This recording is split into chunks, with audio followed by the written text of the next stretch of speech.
Alfredo on steroids, right? But the cool thing about this dish is it actually was designed with wine working backwards. Years ago now, I think it was probably about 10 years ago, we won a Cuvée Award with our Surly Chardonnay. So I remember Lawrence, our winemaker at the time, coming running back, and it's like, I just won an award, you know, it was great. So we said, let's design a dish around that. So we went for all the kind of the earthy notes with the truffle. Then we wanted the fat mouthfeel, so we put bacon in there, you know, a little bit of cream obviously in there. And then the decadence of it was where we went lobster. So we actually got lobster, and we poach it in ice wine just to bring the sweetness out, and we put it right into the pasta.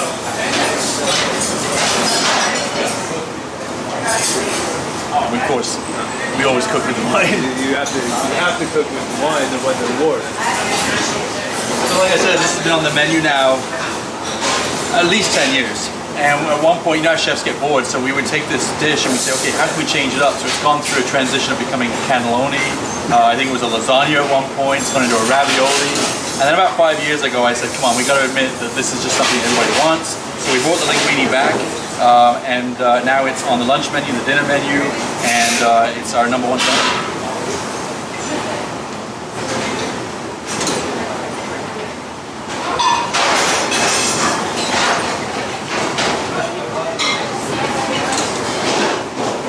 Is this the first dish that every cook who comes to work with you needs to learn? Yeah, well, and it's actually because it has to be done aluminium. You know, do you make your cream sauce ahead of time? Cream sauce made ahead of time doesn't taste the same, right? Chardonnay wine. You're a new cook and you come to a winery. The first thing you do is a little bit of wine. When you're at the winery, get the wine in there, right?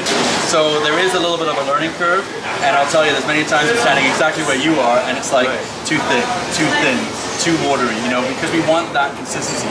People come back for it over and over again, so they want the same thing, right? We've actually even served this dish at James Beard House in New York City, so it has to be the dish. See, just your typical sauce, you know, bacon in there, shallots in there, lots of Surly Chardonnay wine, cream, reduce it down just a touch. In goes the lobster that's been poached in ice wine.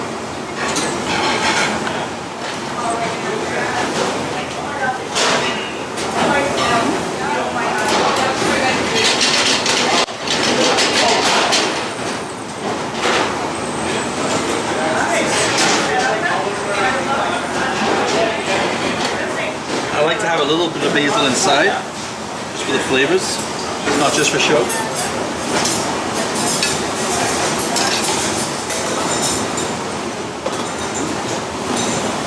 Because it's a signature, it deserves a cloche. So, Black Truffle Linguini, Icewine Poached Lobster, double smoked bacon, Surly Chardonnay cream sauce, a little fresh basil in there. Just gently layer it up.